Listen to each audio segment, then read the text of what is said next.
I love it. Now, keeping the beat on Neyland Stadium, it is 100 years old, if you didn't know. While the building has stood tall for a century, it's the fans in the seats who make it special. For two Vols super fans, bleeding orange has always been a way of life. Some would say Earl and Judy Brown are the glue holding it all together. For Earl and Judy Brown, stepping inside this 100-year-old stadium, I've got to have my checkerboard socks and my orange shoes on. Feels like home. Nothing's like Neyland. You just get a warm and fuzzy feeling when you walk in. They've had season tickets since 1972. So even though we've been going to games for a long time, we were not here for the first game.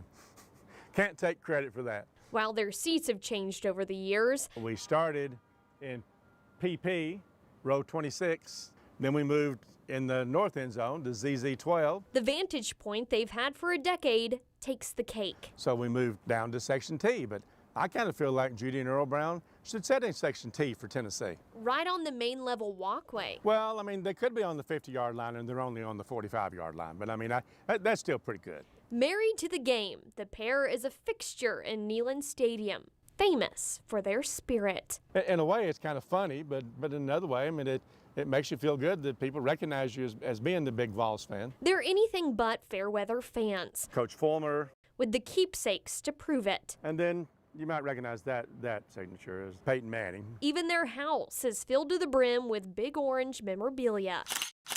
Bleeding orange runs deep in the family tree. Johnny Majors with our son and daughter down on the field at Neyland Stadium. And our son is now 48 and our daughter 43.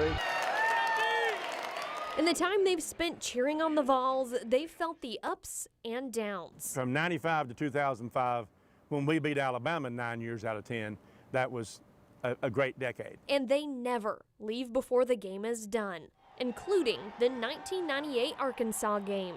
Judy and I didn't miss it because we were right here in our seats to see every second of it. So, I mean, come early and stay till the game's over with. That's our policy. Even in the pandemic, Earl didn't miss a game. Judy's doctor told her not to go, that she should not go because of the COVID virus, and so she didn't. My doctor told me the same thing. He said, you know good and well, you have no business going. And then he followed it up with saying, but I know you're going to go. And so I did try to be as careful as I could. Judy is excited to be back in Section T. Because I didn't go to any games last year, and I'm ready. Even in an empty stadium, whispers of the past still ring in their ears. But nothing is like Neyland Stadium.